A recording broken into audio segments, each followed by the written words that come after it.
Salut la gang, moi c'est Gab, puis bienvenue dans mon podcast journalier où je jase de voyage, puis d'entrepreneuriat. Puis écoute, on a des questions, ça c'est le fun. On a aussi quelques vues sur le channel YouTube, fait que ça aussi c'est bien le fun. Merci à ceux qui regardent. Coudonc, c'est la première fois que j'ai des vues. Bien content que vous soyez là. Puis la plupart du monde sont curieux par rapport à la Thaïlande, selon ce que je peux voir. Donc, ce matin, je vais aller un petit peu plus en détail sur des trucs qu'on a jasé ou qu'on n'a pas jasé avec Luc, que je remercie d'ailleurs fortement de participer à l'aventure. Puis j'ai appelé le channel sur YouTube Gab Café, un petit clin d'œil à un feu notre endroit de chillage à Montréal. Mais en ce moment, je suis allé me chercher un petit café au Fern Presso. Fern, c'est fougère. J'étais là au Fougère Expresso. Puis, laissez-moi vous montrer, ça a l'air de quoi. C'est assez exceptionnel qu'en Thaïlande, peu importe t'es où, il y a vraiment un café de qualité qui est toujours pas loin. Ça, c'est un bon exemple où on est en ce moment dans la montagne. Puis juste à côté de la montagne, il y a un café, ils ont une zone intérieure puis une zone extérieure. C'est vraiment, c'est écœurant, en fait, là. Du super café, belle machine Marzocco, le staff est super gentil. Ils ont genre 8 choix d'expresso. C'est vraiment cool. Puis juste à côté, il y a un lac, puis il y a la montagne qui start direct après le lac. Fait que à partir d'ici, on est dans un petit resort dans la forêt. C'est à peu près une demi-heure de marche. Fait que vraiment cool place. Fern Presso, si vous êtes dans la région de Chiang Mai puis près de la montagne, je le recommande fortement.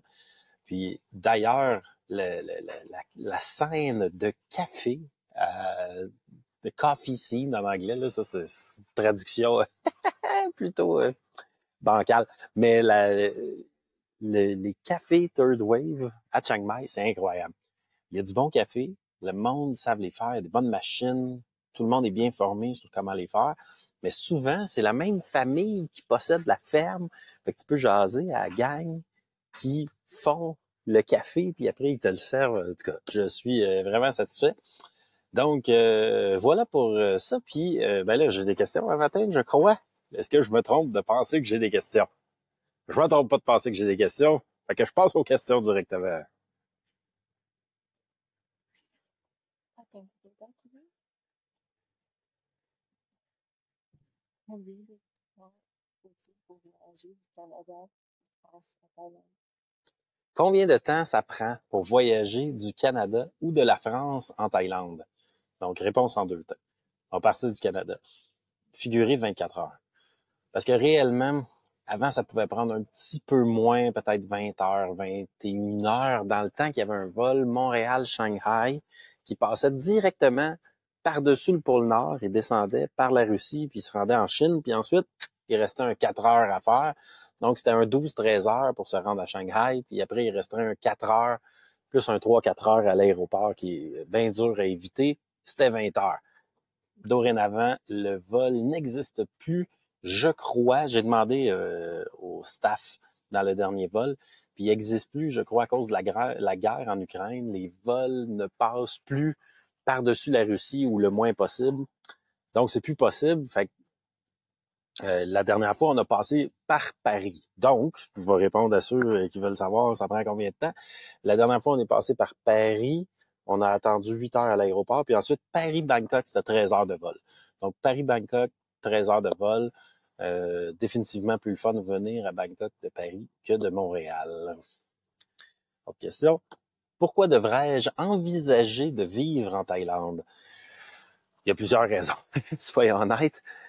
Premièrement, là, j'y vais dans le désordre. La bouffe est incroyable. C'est vraiment comme si c'était un peuple de fermiers et un peuple de cuisiniers. Donc, réellement, tout le monde sait faire à manger, on dirait. Ils ont un groupe de 30 recettes qu'il y a un peu partout qui sont toutes bonnes.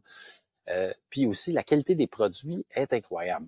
Donc, c'est vraiment la bouffe, là, c'est vraiment dur à battre. Tout est frais, ça débarque, il y a des fruits, des légumes partout, il y a de la bouffe partout, tu peux la commander, tu peux aller la chercher. Écoute, Ali aime ça cuisiner, puis normalement, quand on arrive quelque part, on se prend un Airbnb avec une cuisine pour manger la plupart de nos repas cuisinés. On a été pendant 2 semaines à Chiang Mai, puis la cuisine a été est restée non utilisée. Plutôt, mettons, a été légèrement utilisée, disons ça comme ça, pour les déjeuners. Donc, la bouffe est incroyable. Le monde est ridiculement gentil et poli. Tu sais, tu vas en quelque part, puis tout le monde est comme « Ah, merci, merci tellement d'avoir pris un expresso chez nous. » Merci à vous autres. Fait que le monde est super cool. Tu sais, ça rend un peu, là, ça rend l'ambiance dans la ville plutôt plaisante. Donc, la bouffe, les gens, le coût de la vie est exceptionnel, c'est vraiment pas cher. On en a parlé avec Luc, mais tu sais, c'est possible de manger pour 2-3 piastres. C'est possible de dormir pour 15-20 piastres. Donc, c'est possible de vivre pour, tu sais, c'est possible de vivre pour 30-40 piastres par jour. C'est assez faible, surtout compte tenu de la qualité de la nourriture, mettons, puis de où tu habites. Qu'est-ce que je vais dire aussi? Pourquoi envisager de vivre en Thaïlande? Ben, la nature est quand même incroyable. Tu sais, en ce moment, on est à Chiang Mai, puis juste à côté, la ville est dans une vallée qui est entourée de montagnes de chaque côté. En ce moment, on est à la base d'une montagne. Là, tu sais, on est juste au bas, mais quand je vais prendre mon café le matin, je passe par le bas de la montagne, puis je vois la forêt, puis forêt incroyable. Donc, la nature est quand même exceptionnelle. Euh, il fait beau, il fait chaud. Donc, on vit en short puis en gogoune depuis, depuis 3 semaines. Puis, je m'ennuie pas de mettre des bas puis des jeans. Je vais être bien honnête. Il y a des plages aussi qu'on n'est pas encore allé, mais je suis déjà allé dans le temps. Donc, à un moment donné, tu sais, c'est comme, qu'est-ce que tu veux de plus? Euh, donc, puis-je vivre avec un visa de touriste en Thaïlande? Oui, mais selon le pays d'où vous venez, vous allez devoir sortir de temps en temps et re-rentrer. Si vous venez du Canada, c'est 30 jours. Donc, c'est un petit peu gossant, soyons honnêtes, à chaque 30 jours de sortir, c'est recommandé de sortir en avion. Donc, vous prenez un avion. Ça, par contre, c'est pas cher, puis il y en a toujours. Vous prenez un avion, vous allez passer une nuit en quelque part, vous n'êtes même pas obligé, puis vous revenez le lendemain, puis vous allez avoir un autre 30 jours. C'est aussi possible de renouveler le visa. On l'a fait une fois récemment, puis ça a super bien été. On a payé quelque chose comme 40 $ canadiens par personne pour renouveler le visa pour un mois. Mais je crois, sous toute réserve, que, mettons, en 2023, c'est possible de renouveler son visa seulement une fois. Les autres fois, il faut sortir et re-rentrer. Je sais aussi qu'il y a d'autres pays qui ont plus de 30 jours et ils doivent sortir à chaque 90 jours. Par exemple, le Brésil en est un.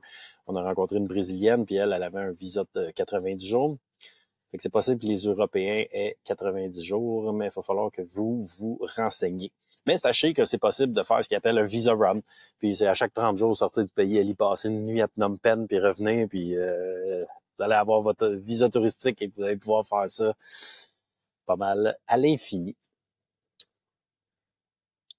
Donc, comment faire pour renouveler son visa en Thaïlande? Ça a vraiment bien été. Donc, nous, on était à Chiang Mai. Pour renouveler notre visa, on s'est rendu dans un centre d'achat. C'est un gros centre d'achat en plein milieu de la ville. On est arrivé, là, c'était vraiment un bureau de type, là, je pouvais reconnaître la bureaucratie. Là, il y avait 2-3 agents de douane, plein de monde pour les assister, prendre le paiement. Sauf que la différence, c'est que les gens qui nous ont reçus nous ont dit, ben, regarde, on peut vous aider. Est-ce que vous avez votre formulaire qui était rempli par l'hôtel ou le Airbnb? Fait que nous, on avait un Airbnb, puis ils avaient rempli le formulaire avec leur document taille. Donc, ça s'appelle le TM30, je pense. Donc, oui, on l'avait, mais on l'avait sur téléphone. Elle a dit, OK, envoyez-les à cette adresse-là. Puis elle a dit, pour le reste, pour 120 bahts par personne, je m'occupe de tout. 120 bahts, ça revient à 5 $ canadiens. Donc, OK, deal. Fait que là, vraiment, elle a pris son téléphone, elle est allée dans le email, elle a imprimé notre formulaire, elle nous l'a fait signer. Ensuite, elle a pris son téléphone, elle a pris des photos, elle est allée en arrière, elle les a fait développer, elle les a fait imprimer. Puis là, tu sais, vraiment, service complet où elle nous a aidé à remplir les formulaires, elle s'est assurée que tout était correct. Elle a pris nos photos, fait imprimer nos photos, tout rempli les documents, tout le processus, ça a duré à peu près 20 minutes là, de s'assurer que tout était correct. S'est assuré qu'on avait l'argent, parfait, puis elle nous a donné le numéro qu'elle avait déjà pris au début. Puis, on est allé s'asseoir. On a attendu 2 minutes avant de donner nos documents, puis on a attendu peut-être une demi-heure avant de recevoir notre passeport avec la nouvelle étampe. Puis, ça coûte encore là, c'est 40 $ canadiens pour le renouvellement du visa touristique pour un mois. Donc, ça a quand même bien été. Puis, je le referai si j'ai le droit de le refaire. C'est quoi la meilleure façon d'utiliser mon téléphone portable en Thaïlande? Donc, pour utiliser votre cellulaire en Thaïlande, la meilleure façon, c'est de, premièrement, pas utiliser votre carte SIM du Canada. Bon, là, réponse en 2 temps. Pour ceux qui viennent du Canada, il y a une réponse. Ceux qui viennent de la France, je suis pas sûr. Ceux qui viennent de la France, ça se peut que vous ayez des forfaits incroyables avec Free, puis que, tu sais, pour vous, c'est gratuit à l'infini. Pour 3 € par mois, là, je sais que vous avez des affaires quand même assez incroyables, donc je suis pas sûr si la réponse s'applique à vous. Pour les Canadiens, là, nous, on n'a pas des forfaits incroyables. On a le pire setup ever. Fait que, donc, nous, ce qu'on fait quand on arrive dans le pays, c'est que directement, on enlève la carte SIM canadienne, puis on va acheter une carte SIM du pays. Là, en Thaïlande, on a acheté AIS, que ça s'appelle, puis on est allé à Bangkok, au Terminal 21, complètement au dernier étage, là, ça doit être le 7e étage, 7-8e étage, juste à côté du cinéma, il y a un magasin AIS. Ça nous a coûté 750 bahts, donc environ 30 $ canadiens.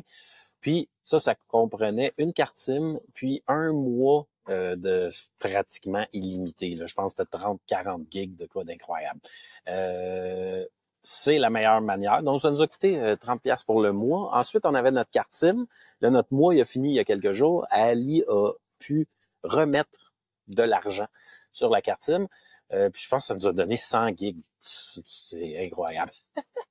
Pour 100 gigs, je payais environ 1000 $ canadiens, puis je pouvais juste en utiliser 6 par mois.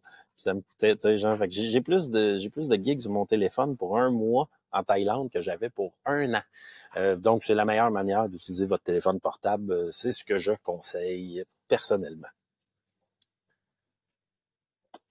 Où puis-je trouver la bonne nourriture thaïlandaise si j'ai peur de manger dans la rue? Bon, mettons que vous avez peur de manger dans la rue, la première affaire, je dirais, c'est que il n'y a pas tant à avoir peur de manger dans la rue. La nourriture est de qualité puis est propre et sécuritaire dans la rue. Mais sinon, mettons, je vais vous donner une place où vous pouvez aller. C'est quand même bizarre que je réponde ça, mais quand vous êtes à Bangkok, il y a un centre d'achat qui s'appelle le Terminal 21. Puis, le food court du Terminal 21, c'est à peu près au dernier étage. C'est l'étage San Francisco. Parce qu'au Terminal 21, chaque étage a sa ville. Tu sais, donc, il y a Tokyo, Istanbul, Paris. Puis là, quand vous arrivez à San Francisco, le food court est là. Il y a des restaurants un peu à chaque étage, mais à cet étage-là, il y a le food court. Puis c'est assez particulier. Vous arrivez, vous allez donner de l'argent, qui vont vous donner une carte sur laquelle l'argent a été associé. Puis là, ensuite, dans tous les petits restaurants, vous allez payer. Puis là, c'est un peu comme c'est la même bouffe que de la bouffe de rue, mais sauf que là, c'est mettons, standard restaurant, tu sais, avec tous les comptoirs en stainless, etc. Mais il y a quand même la même bouffe et surtout au même prix. Puis, quand on y allait, je pense qu'on mettait 300 bahts sur chacun de notre carte. Ça, c'est 12 $ canadiens. Puis, on se bourrait à la face. Honnêtement, on n'a jamais dépensé nos 300 bahts. Ils ont tous les mêmes petits stands qu'ils ont tous dans la rue. Le stand de salade de papaye, ils ont le stand de poulet, j'appelle ça hawaïen, là, c'est vraiment riz, poulet, bouillon. stands à pad thai, ils ont les petits stands à fruits. Fait que c'est une place, si vous avez peur de manger dans la rue, mais que vous voulez la même bouffe, allez au terminal 21. Vous allez pouvoir vous gâter là. Puis, j'ai assisté à des combats de Muay Thai en Thaïlande. Oui. Euh, à date, on en a vu un qui était dans une petite ruelle à Chiang Mai. Euh, c'est une petite ruelle. Il va falloir que je fouille puis que je trouve le pin là, que je pourrais le laisser dans la description.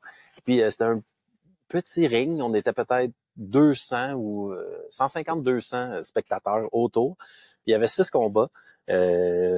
C'était un taille contre un taille, un taille contre une taille contre une taille. Puis là, tout d'un coup, c'était un taille contre un Européen. Fait que là, il y avait un Allemand, un Français. Puis c'est assez spectaculaire. C'est traditionnel. Premièrement, ils ont des cordes. Sur eux, ils embarquent, ils se saluent. Ensuite, ils passent à chaque coin dans le ring. Il y a tout un décorum autour des combats de Muay Thai en Thaïlande. Puis, autre truc qui était un peu particulier, c'est qu'ils mettent une toune traditionnelle qui sonne un peu indien, là. À la sitar, là. Puis ça, cette toune-là, elle joue pendant le combat, 3 minutes par round, là. Puis la toune, elle arrête jamais. C'est particulier, sachez-le. Si vous avez une petite sensibilité au son comme moi j'ai, là, dans la vie, ben, faut être prête mentalement, mettons. Oh my God. Donc, est-ce que ça vaut Est-ce que ça vaut la peine d'apprendre le Muay Thai pendant votre voyage? Ben, là, je vais répondre oui, parce que j'ai commencé à débuter à apprendre le Muay Thai. Ça, c'est mon niveau. Puis, euh, c'est Ali qui souvent allait, elle se cherchait des gyms, puis elle y allait, puis elle faisait le training, puis j'avais déjà essayé le training de boxe, puis moi, je suis pas mon fan de courir, faire des setups, faire des push-ups, mais le bout tout ce que j'avais fessé dans ces pads, avec le coach, ça, j'avais trouvé ça écœurant. Le bout des pads, là, j'avais adoré. Mais les setups, push-ups, le shadow boxing, en se regardant dans le miroir, je voulais rien savoir de ça. Là. Ça m'amusait pas tout. Mais le bout des pads, j'avais aimé ça. Fait qu'à chaque fois qu'elle y allait, j'étais comme, moi, si c'était un gym que je fais ses pads pendant 1 heure, je serais game, mais n'importe quoi d'autre, ça m'amuse pas partout. Puis là, quand on était à Chiang Mai, elle a trouvé un petit gym, là, c'est pas un gym, c'est une pièce, là, climatisée, avec 2 gars à l'intérieur, puis des tapis sur les planchers, puis des gants de boxe partout. Puis, en revenant, elle dit, hey, j'ai trouvé une place, j'ai rien que fessé ses pads pendant 1 heure, j'étais comme, oh my God, là, je suis game d'essayer, tu sais. Fait que 2-3 jours plus tard, on est allé, puis j'ai essayé le Muay Thai. Je vous montrerai ça dans l'épisode de demain. Finalement, on va essayer d'avoir du B-roll. C'est vraiment le fun. Le gars, il est là, puis là, c'est un coup après l'autre. Donc, jab, euh, power punch, là, mettons genre straight right hand, mettons, en anglais. Crochet, uppercut, uppercut. Puis après, c'est coude. Donc, coude par en haut. Puis là, après, coup de genou, gauche et droit, puis le coup de pied, gauche et droit. Puis là, il tient les pads, puis là, il cale la shot. Fait que là, tu fesses de toutes tes forces. J'ai eu bien du fun, puis on va y retourner à notre petit gym. Puis ça, c'était à cette place-là, là, c'est 1 heure de pads. J'adore. Oh my God. Donc, comment se déroule un massage en Thaïlande? Vous les avez, les questions, vous autres? Bon, ben là, si on rentre dans les massages thaïlandais, il y a les massages normaux et les massages spéciaux. On va commencer avec les massages normaux. Donc, massage normal, tu as le choix entre foot massage, donc massage de pied, massage thaïlandais ou massage avec de l'huile. Euh, les massages de pied, c'est le rêve. Parce que premièrement, c'est pas un aria. T'arrives, tu t'assois, tu te fais masser. Tu sais, moi, j'apporte mes petits fruits, j'ai mes écouteurs, je continue sur mon sel. Tu restes habillé, c'est pas compliqué. C'est le plus le fun, quasiment, là, tu sais, genre, il masse tes pieds. T'arrives, t'es comme un empereur, là, romain, genre, bonjour, bonjour, puis il lave tes pieds, genre, dans un petit bol d'eau avec de la lime. Ouh! Puis ensuite, tu t'assois dans des genres de lazy boys, une grosse affaire, puis là, ils te cantent, là. Là, toi, tu relaxes. Moi, je te masse les pieds, mon chum. Fait que là, ça, c'est vraiment hot. Puis tu t'assois, tu payes un montant quand même ridicule. Donc, pour 1 heure, la plupart du temps, c'est 300 bahts. 300 bahts, c'est 12 $ canadiens. C'est pas cher. L'autre fois, on est allé dans une place un petit peu plus classe, avec des meilleurs, des meilleurs sièges et de la meilleure déco. Ça coûtait 350 bahts, donc 15 $ canadiens. On a investi un 3 $ canadiens de plus sur la décoration. Puis cette place-là avait la particularité que c'était des jeunes hommes. Je sais pas si tu as remarqué, hein? La plupart du temps, tu sais, ça va être des femmes la plupart du temps, je crois, mais à cette place-là, c'était des jeunes hommes. Assez que je me suis posé la question si le 50 bahts de plus, c'était pas genre pour avoir des gars, parce que le monde aime ça quand genre, ça rentre, ça fait mal. Mais moi, je suis moyennement un fan. D'ailleurs, j'ai une idée là, que Ali elle va m'aider. Là. C'est que je veux. Des fois, des trucs, ces massages, ils te font mal. C'est comme ils font un set de 50 mouvements là, pendant l'heure. Puis il y en a 12 que je tripe bien raide. Puis il y en a 12 que je déteste. Là, quand ils grind genre les knuckles, c'est comme je ferais ça à un enfant pour le, tu sais, genre, le gosser. Là. Fait que je comprends pas trop pourquoi, tu sais, mais je me suis dit la prochaine fois que je vais y aller, je vais lui demander si je peux filmer à certains spots, là, tu sais, genre. Puis je vais filmer certains des mouvements qu'il fait que j'adore. Puis la prochaine fois que j'arrive dans un massage, je vais montrer les 7 mouvements que j'adore. Puis là, je dis, parce qu'Ali est comme, moi, je participe pas à ton projet de grandiosité, là, genre. Bon, ben bref, foot massage, ça a l'air de ça. Thai massage, je l'ai fait 1 ou 2 fois. C'est vraiment, euh, ils vont, c'est un massage où ils vont utiliser leurs coudes et leurs genoux pour te masser le corps en entier, mais c'est pas d'huile. Donc, c'est un massage plutôt traditionnel, mais sans huile.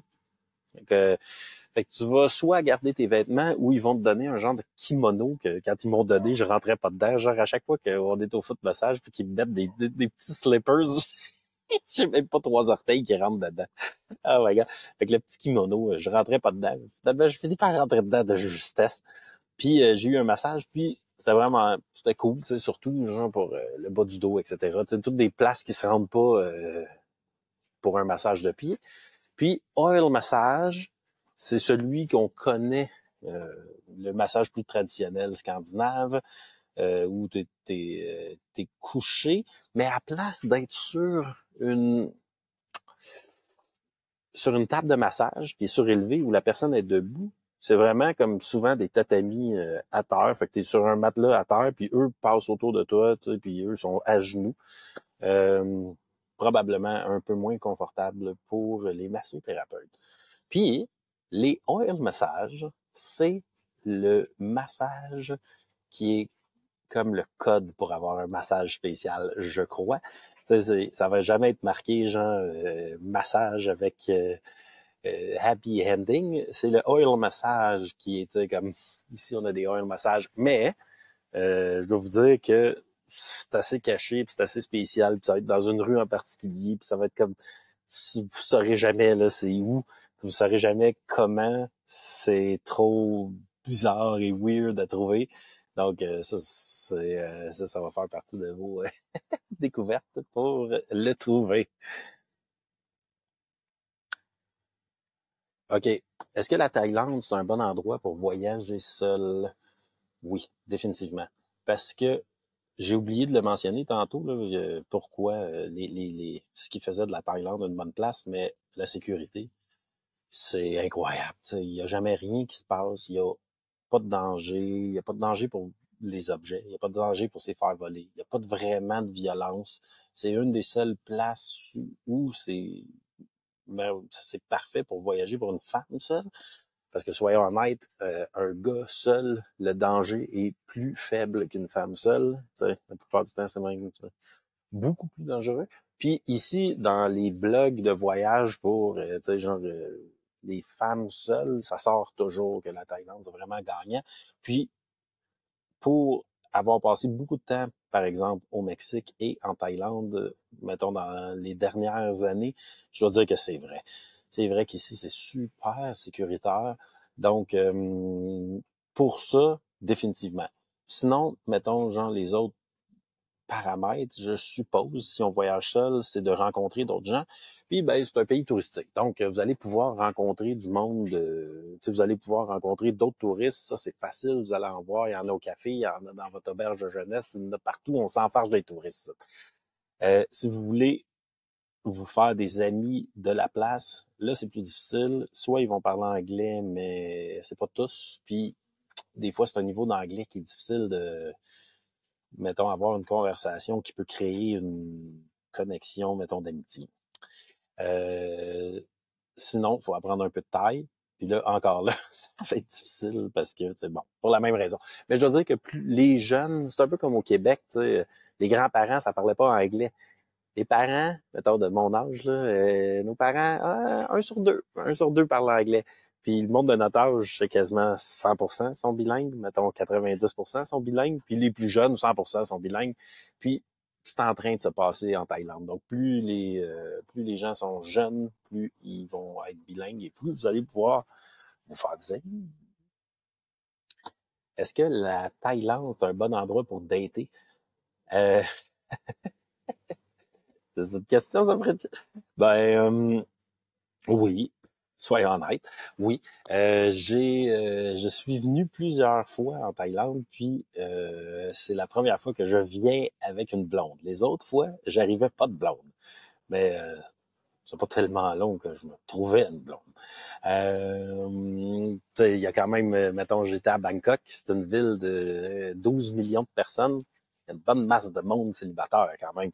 Fait que dans le temps, j'allais sur Tinder, tout simplement, swipe, swipe, swipe, swipe, swipe, swipe, swipe, swipe, swipe, swipe, swipe, swipe, swipe, pendant toute la soirée en buvant ma bière. Puis le lendemain, tu checkes tes matchs puis tu vas dater. Puis les filles sont super cool, super gentilles. Je datais des filles qui parlent anglais. Euh, Puis that's it, j'ai eu bien du fun à chaque fois. J'ai eu bien du fun à chaque fois. Donc, en termes de dating, oui, c'est possible. Mais oui, c'est le fun. Ben, c'était ça les questions pour aujourd'hui. J'adore. On le fait à chaque jour à cette heure, c'est ça? C'est une nouvelle tradition. Fantastique. Fantastique. Hey, merci d'être là. Merci pour tout. J'adore. On se rejase. À demain. Yay! Merci. Merci.